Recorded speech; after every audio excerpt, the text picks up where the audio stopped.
is going on, YouTube? Welcome back to A Therapeutic Edge. I've got something special on the table today. So I have spent the last couple of months working part-time for a knife shop in town, and they are connected to a company called Tactical Elements. And Tactical Elements is the primary outlet for knives that are designed by Jason Knight. Yep, the guy from Forged in Fire. These are two versions of the folder that he has produced under the Knight Elements name. This is the MK Ultra Kukri. Do with you will with the name. I don't know. MK Ultra has its own history. We're not going to get into that today. Let's take a look at what you get. The boxes are pretty straightforward. Right. This is a full review. I have had the opportunity to carry one of these. But I wanted to show you them fresh out of the box. This is the all blacked out version. And over here is the stone-washed version. Now,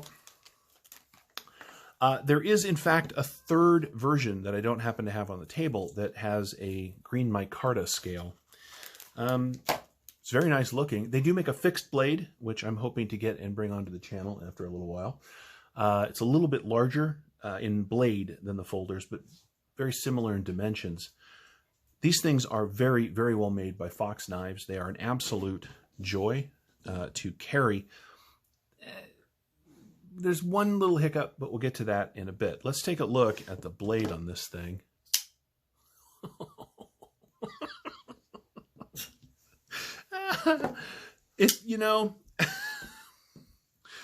I have a lot of pocket knives. I've had a couple of folding kukris. All of those have been junk. These are absolutely not. These are wickedly good pocket knives with just a really cool and interesting blade shape to them. They are big. They are G10. As I said, they do make a version that's micarta. They are titanium. They are N690 blade steel, which is a very, very popular European steel. The coated one is the same. Let's focus on the black one. Since most of my knives don't have coated blades, let's spend some quality time. I'll put that right there with the black one. I love the fuller. I love the swedge across the top. The Kukri style blade is absolutely beautiful. It is very comfortable in hand. Now I've got big, a little bit of oil. I've got big old hands. Maybe I get women carry knives over here. Yeah. How does that feel in your hand? Big.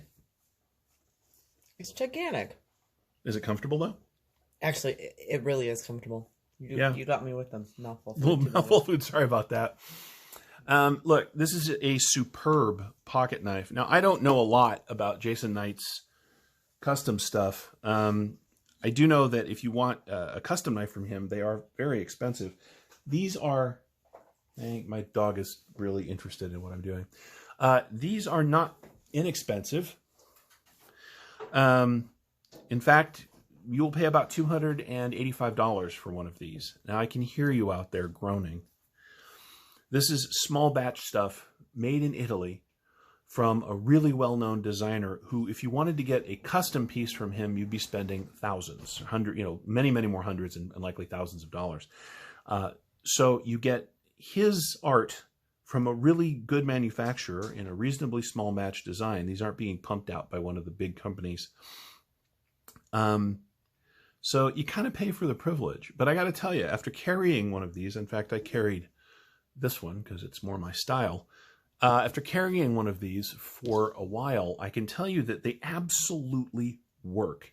And that is the critical piece. Now, do they work well enough for you to spend $290 basically of your hard-earned money on one? I don't know. That would be up to you. But I will tell you that if you're interested in a truly unique knife in the market, and one that is really well put together, then it's probably worth your time and money to go ahead and get one. I will, of course, put a link to Tactical Elements in the description, so you can follow up on this if you want to. If you order one anytime in the next couple of months, it's likely I'm the one that's going to box and ship it to you. So, hey, there's always that. Let's bring its stonewashed brother back up on here. Now, you'll notice there are a few differences. The black one, of course, gets all black hardware. The Stonewash one gets silver hardware. I am a fan of the silver hardware. They both have one solid barrel spacer right here. They are frame locks, as you can see. Both of these are locked up very nicely at just about 40%, which is really, really well done. They've got a cutout here to give the lock bar a little bit of flex. They have a hardened steel insert. In all, they have G10 backspacers. In all, these are just really well done knives. Again, a little expensive, but if you want a knife from a small designer in a small batch from an Italian company, you're going to expect that a little bit.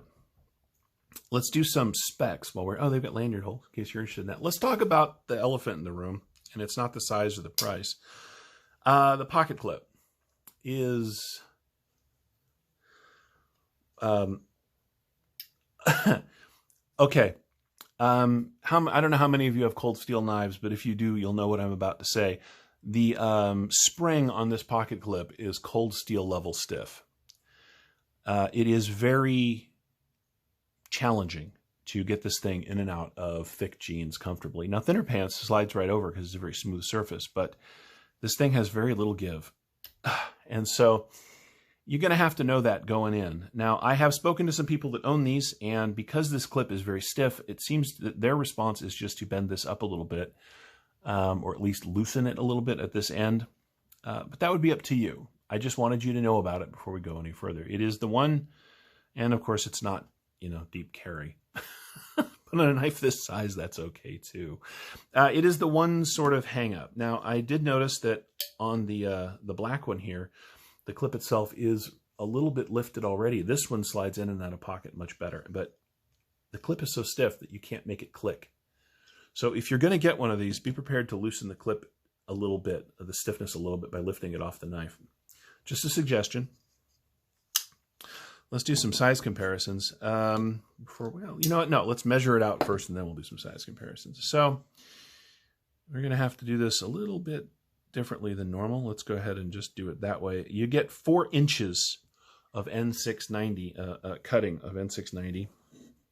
Yep, 4 inches on 4 1/4 inches overall length of blade. The grip area from behind that flipper tab, 1, 2, 3, just under 4, 3 6/8, 7/8. It's right there. So plenty of room in the cockpit, so to speak, for big hands. But because it is a reasonably simple design through here, as Women Carry Knives noted, it's comfortable even for smaller hands as well. It is quite a bit of knife for someone with smaller hands or smaller pockets, but it's still very comfortable in hand. The shape is, well, it's kukri, so it's very, very blade forward. I'll tell you one thing I have learned. Now, I didn't beat these up because they aren't mine, but I did do some basic cutting with them. This design is fantastic for draw cuts and very nice for push cuts. I know a lot of you don't like a recurve, but as I've said too many times already in this channel, I have figured out that I really like to have one, particularly in a work knife, because it keeps the thing you're cutting where you want it as you push through the material. It's not sliding up and down the knife. This also works really well on a cutting board. You can dice very effectively with it up here at this tip because of the shape of the blade, and your hand is well out of the way of the mat, which is very, very nice. Kukris are well-designed knives. They've been around for a long time. They're not going anywhere, and having a good folder version makes a ton of sense. Let's do some size comparisons. Here it is against our old friend, the Bug Out. Yeah, it's considerably bigger than the Bug Out. Now, mind you, because of the curve, it doesn't look that much. I mean, it is obviously bigger. We're talking about 1 inch on either end, but this is a much bigger knife. Here it is against the full-size Presidio 2. The Presidio 2 here is a big knife no matter who you are, but I got a couple of knives that are bigger. We're going to do that now. Here it is against the Recon 1, which is a well-known full-size knife, and as you can see, they are almost identical in length, but you get a lot more cutting edge on the MK Ultra Kukri. And finally, here it is against one of my all-time favorite knives now. This was the Spyderco Yojumbo. Yojumbo is just a little bigger, just a hair, right? But you get exactly the same 4 inches of cutting. You just get a little more stylized version up here on the Night Elements Kukri. The overall knife, I almost always forget that. 1, 2, 3, 4, 5, 6, 7, 8, 9¼ inches long, a little over 9¼ Like I said, full-size knife, no question about it. Let's take a look at the weight. They're not light, but they're not nearly as heavy as you might imagine for such a big knife either. I was fairly surprised with that. Don't get me wrong, it's a handful. And well, let's take a look at the stonewashed. See inside a little bit better. There is a little bit of milling, but not much. Nope, no milling, sorry. It's a slab of titanium. Let's go ahead and weigh it out. Yeah, 6.3 ounces, which is not an insignificant knife. By way of comparison, a similarly sized concept knife here, 0.3 ounces less. The Recon, 5.4. Yeah, so the Recon's about an ounce less, but of course the Recon doesn't have liners, right? It's just G10 or Grivix or whatever that is. So not too bad. It is definitely going to show itself in your pocket if you're not used to carrying a heavier knife. I am. And so this thing was a natural fit for me. And the action is very good. Overall build quality on this thing is really good too. Now, I asked if I could borrow these to review them, and I told my buddy that runs Tactical Elements that if I got them home and realized I didn't like them, I wouldn't review them. And I hope you guys know that at this point. I don't review knives I don't like. If I don't really like what has landed on my table, I pass it along. Life is too short to review knives you don't like. So these things, even with the price and the funky design, I really dig them. I really do. Oh, let's use the calipers there and get the final set of specs out of the way before we... Wow, I could just throw things all over the place too. You know, go with what you're good at. So it is 4 millimeters of N690 steel. The handle, which is reasonably thick, is 13.6, 13.7 millimeters, which is just a little bit over a ½ an inch. The closed profile has a little bit of a pocket pecker there.